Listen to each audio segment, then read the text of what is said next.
All right, I think probably the best way to start is to at least get you familiar with the equipment, right? Okay. So this is your saddle. This is your tree stand, your safety harness. This is everything you need right here. All right. And we get the same kind of questions over and over again. Thousands of people that we've introduced into saddle hunting is that can't be comfortable. That's the first question we get. I can see that. Yep. The second one is what do I do with my feet?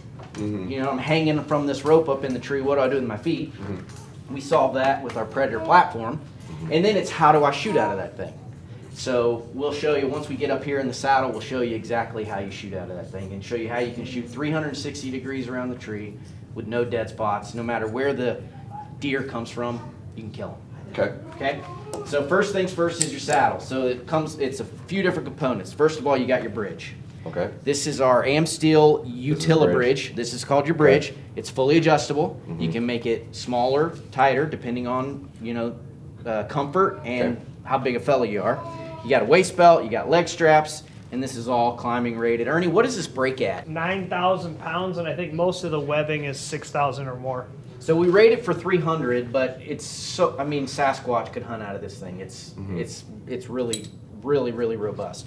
So I'm gonna let you put it on. Okay. The way I like to do it is kind of hold the bridge out like this, then you just step through, okay? Really simple.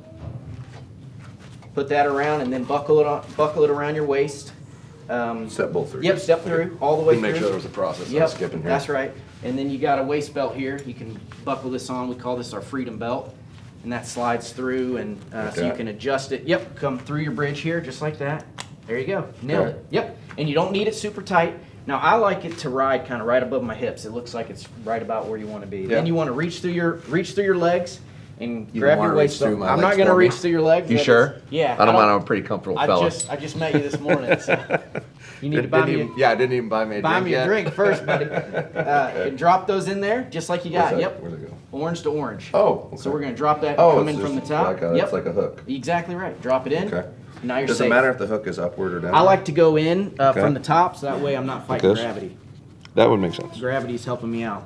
Gotcha. There you go. And you don't need those. It's not like you need them super tight. You just snug where it is. It's perfect. So but if you wanted to adjust them, you pull there. Pull on there, tighten it up. Yep, exactly. Okay. And then some people will even, yours looks pretty good, but like on a smaller guy, you might want to trim those, cut some of the tails. There's lots of ways you can do that. Gotcha. You're in. So now you're in a saddle. Okay. I always put it on and walk with it to my I would think if you get out of your rig or whatnot, just put it on. That's what I do. That's like typical. Most people do that. Sometimes if you're going a really long way, some guys will pack it in. But most this is so small and it's light. so I don't tiny. know why, I don't know why you wouldn't just put it on. And what I do is I put it in transport mode. It's what I kind of call it. So I'll tighten that bridge up, throw that in a pocket, and now everything's nice and tight to my hips, and so I'm not getting caught on trees or limbs or anything like that. Got it. Okay, so you got your saddle on. You're ready to go. So loosen that up.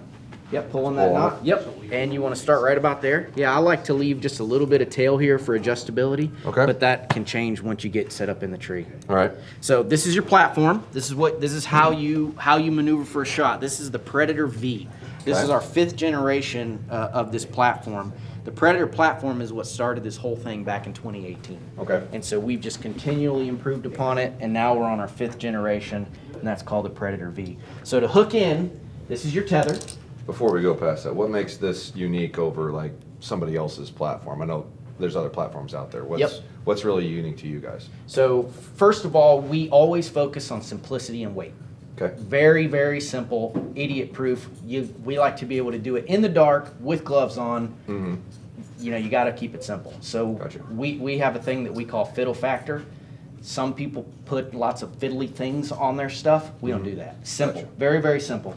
Predator V has traction tread, patented traction tread all the way around it. We're the only ones in the world that can do this. Ernie invented this traction tread. And that allows you to put your boots on the side of the platform and maneuver around for a shot. Actual leverage. Exactly. We're the only ones that can do that. It's got traction tread on the top as well. You've got your leveling bolt here, which is awesome, so you can drop it with just a spin of this bolt right here. You can adjust the pitch of your platform to make it more comfortable. And then when that thing locks in, it locks in. Then you've also got this slanted edge here on the front. So when when you've been hunting for a little while and your feet, this little bit of slant makes just a big difference for comfort. I can see that. So is this aluminum, I assume? This is all Or is steel? aluminum. Yep. Aluminum? Cool. Yep. And then we've Okay. got lots of different options that you can use to attach it to the tree. This is our VersaLink strap. It's kind of like a daisy chain. It comes with a cam buckle strap for just roll tied simple. There's all kind of ways you can do that, but that's our system. Cool. That Yep. doesn't seem too complicated. Now this is your tether.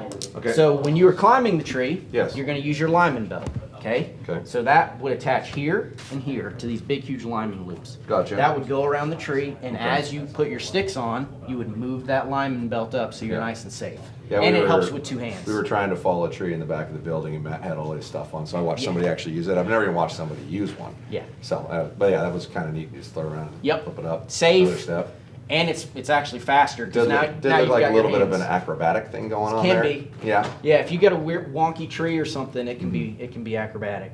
Gotcha. So I'll go through the safety part of it first so you understand. So when you got to the top of your climbing stick and you set your platform, you would have your lineman belt connected to the tree, so you're nice and safe. Okay. Then you would attach your tether, which is a secondary rope, and then you attach your bridge right here to this carabiner. Something I personally really love about the Predator V versus the OG Predator. Yes, the OG Predator has a much better price point, but the way the Predator V is swept, you almost had to wear, I used to always wear Crispies with the OG Predator because it's a straight angle, because 90% of the time when you're sitting against that platform, your feet Your are on foot the edge is against is the on hard the edge. Exactly. Yeah, that makes a hell of a lot of So sense. when they swept it, it makes it so much more comfortable. Yeah, tiny little thing that you wouldn't really pick up on, but actually probably makes a drastic difference in how you're going to feel. 20 minutes of it, it's probably fine, but hours and hours and hours, every By hour little three and a thing. half, you're like, God dang, I wish there was something better. And then they come up with something better. It's like, oh, they're paying attention. Love when they do Sweet. that. You're at the tree and you're Okay. ready to climb the tree. So I'll show you what you do at the base of the tree. You throw this around, connect that to your other lineman here? loop. Yep. There you go. And then pull this rope tight. There you go. Then as you move up to the tree, you can release the pressure on this to give yourself more slack. There you go. You got it. Exactly right. Okay. And that same device is sitting here on your tether. This is a Ropeman 4. Yeah. And it's a mechanical ascender. We use it in place of a Prusik knot. It just makes it easier. You can do it with one hand. Sure. Typically, if you got a Prusik knot, sometimes it can take two hands, which is annoying when you're 20 feet up a tree. Yeah. So that kind of solves that One-handed problem. operation is probably a massive benefit in that scenario. Exactly. So we're going to pretend you're standing on the top of your last climbing stick. You've Okay. climbed the tree. You're 15 feet high. You're ready to hunt. You've set Gotcha. your platform. First thing you do is connect your tether connect your bridge to your tether. Yep, lock her in. So that way you're thread it safe. on? Yep. Okay, got it. And then to take your slack up, all you do is grab your tail and kind of pull up. Got it. There you go. Oh, okay. There you go. And then when you Gotcha. let go, it'll You can- catch. It's clear I've never done any mountaineering It's whatsoever. totally fine. So go ahead and slide your lineman belt up, climb on your platform, and then adjust your tether so it's nice and tight. There you go. Now adjust your tether so it goes all the way as tight as you can get it. Okay. Okay, and then your saddle hunt. There you go. All right, and you manipulate that to position yourself how Yep, far so back you want to be. you're a then- tall guy, so you could Once move your you- tether up, down. Gotcha. Once you get up here, you take the lineman thing off, right? Yep, so we're gonna go there next. So now you go and disconnect with your carabiner. Pop Do I- that do I off. loosen it again? No, you don't have to. You Well, can't. it's got pressure. Oh so yeah, I was then you trying can just to- pop this little That's tab. right. There That's you the go. one. Just Okay, like cool. that. Yep. Thank you. And you're good. Now we would also have pockets that live on your saddle right Mhm. here. They're called sis haulers. Okay. I'll show you this one. Like So this. is that just this is a- a version of them that we sell. This is our Ultralock pocket. So you can store all your stuff in there, and you Gotcha. typically have that connected. We just don't have those on there. So I'll it's like take a that. secondary piece that's not on here right now. Exactly, for storing your grunt calls, your release, your ropes, whatever it is that you might need. There you go. Now, All right. let's go ahead and get you set up with some I should have brought a bow with me. with the knee cushion here. So put your knees into this. I'll show you how this works because a lot of times you'll sit like that, and that makes it a lot more comfortable than having your knees. But you're saddle hunting. Interesting. That's it. So positioning wise, as this stuff sits against you, I'm assuming you're going to get sore as you sit, right? So do you just kind of shift it up and down as you go, or do you just ride it out? I mean, I've never done this from the extent of weight, right? So, because I can feel it pulling right here. Yep, so. Do I have it too high, or is that just You how might. how it's going to be? So there's a lot of ways you can adjust that out. You can adjust the length of this bridge. You Okay. can adjust the height of your tether. You can Gotcha. adjust where it sits on your body. Gotcha. And you can also adjust, we call these our comfort channels. Okay. So you can select which comfort channel you'd like, which will also adjust Oh. the pitch of your saddle. So there's Gotcha. 100 different ways you can Gotcha. So adjust you can it. stand up and stick that into a different one, kind of thing, like that. First step is probably to loosen your waist belt. Yeah, take the weight off stand up again like you just were, and kind of just loosen the waist belt just enough to where you can slide it down just underneath your butt a little bit more. There you go. That's usually fixes it for most people. Is just moving that up or down. Yeah, I can feel that different now. Yep, way different, right? So in a typical position, I'm assuming the higher you are, the higher you want this. Yeah, so Somewhere. so we always like to say kind of like your forehead to your chest for your Okay. tether height, which Oh. that looks a little That's- low on you, but not horrible. Not terribly. Got it. How tall are you? Like 6'5". 6'5"? Yeah. Yeah. You could easily raise that tether. I if you totally needed to. get the rounding of this stand right now as I stand on it. Yeah, it makes a big I difference. could feel where if it was straight, it would be digging into my heel a little bit. We can That's easily pop this pin. So stand up 1 second. Pull this pin up and put it up on that hole there. And then just slide this up and over the, Oh yeah, there you go. get it up a little higher. There you go. And that'll also show you the adjustment, how it feels different. Oh yeah, I got you. So now, That's gonna probably Now- feel a lot better because Pop. it's a little bit higher. there you go. See, you got it. You're a pro. What are you talking Yeah, about, man? pro. Oh, God. You nailed it. Yeah, Let dude, out. I'm in 2nd grade right now. Okay. Let out a little bit of tether Next to and- go. Yeah, no, that's cool. And that feels different, right? Because you Yeah. changed the geometry of it. Okay. This is your folding go, and this is your his strap. This is the hang your stuff strap. This little strap here. Uh-huh. Daisy chain style strap, grunt call, binos, rangefinder, bow, Okay. rifle, cross, whatever it is you're hunting with. Gotcha. You can use this to hang your weapon. So go ahead and hang your weapon there. And that's where you would do it normally. All right. Now you're hunting. You got an arrow knocked. Mm-hmm. You're ready to shoot. So when you set up in a saddle, you set up so your anticipated shot is from 12 o'clock to 6 o'clock Got it. on this side of the tree. Grab your bow, put your knees into the tree, kind of go into a sitting position. Now It's got a imagine, nice stabilizer on there. I like it. imagine kind of rotating your hips and come this way, and imagine shooting in front of the tree. Pretty easy to do, right? Yeah. Now without moving, just move your feet and your knees and just swing all the way. Now move and shoot behind you. Don't make any big What movements. technique would you? Just you'll figure it out. Keep going. Keep pushing. Keep going. Push out. with Push the- out with your feet and This- just kind of okay, push like- against. okay. There you go. Till you get all the way behind you. There you go. So just by walking with your heels off the edge, Yeah. you can actually circle around and get 360 degrees around. Yeah, and both Ernie and I like to keep our knees and our hips connected to the tree, and there's a reason why. Okay. So that gives you 2 solid points of contact here. Mm-hmm. It gives you a solid point of contact with your tether on your hips, Mhm. and then it gives you that 3rd point of contact with the tree, and I feel like it just keeps me really stable. Got it. Because that is one thing I do notice when I'm fully extended and Yep. rotating. I feel myself moving a little. Yep, more. but if you have your knees into the tree, now bring your other arm over like you were gonna shoot. Mhm. There you go, and learn to trust that rope. There you go, now you've got it. That is very interesting. So, I mean, you can clearly shoot a lot more positioning than you ever could out of a tree stand. That's right. Like I've hunted out of tree stands a ton, most of my life actually, and yeah, you lose so much of a vital angle out of that. Like you're maybe 50%, maybe if you're lucky. I'm gonna show you one little secret that Yeah. keeps you really close to the tree, especially on being a right-handed shooter. If you want to shoot that way, Feed me. grab this, bring the tree close to you, wrap it over your right shoulder, spin and this turn. way. There Hold you on a go. second. Say that one more time. So, mirror me. Come Okay. up to the tree, bring that rope to your right shoulder, Mm-hmm.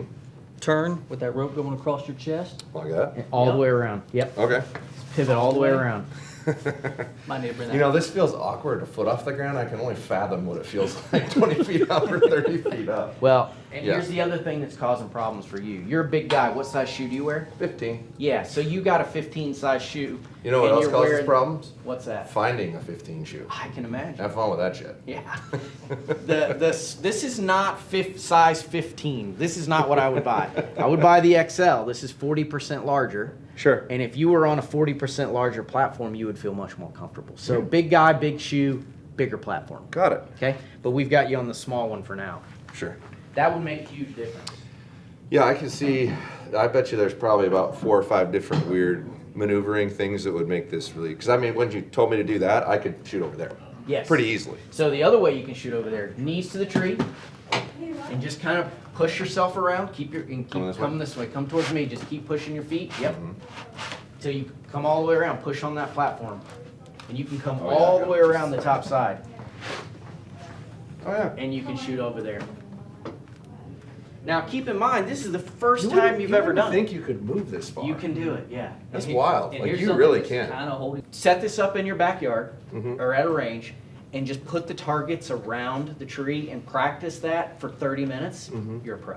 You'll figure exactly how to move all around and Well, how to just shift your from body weight. just from first hooking into it to like the first 3 different things, it's so much more comfortable. Yeah. Like at first, it just feels like you're gonna fall over. Right. But once you move a little bit, like you're saying, trust it, Right. and you notice it. And immediately. which is why I wanted to bring up earlier in the process about how strong this stuff is.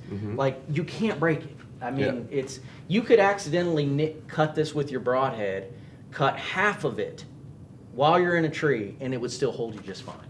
So it's incredibly safe. One of the biggest things with the saddle is not just being able to shoot 360 degrees, it's being able to use the tree for cover too. So if you got a slick head coming in that you don't want to shoot, you can keep the tree between you and her until she walks on by, or use it as cover until she's within range and let it eat.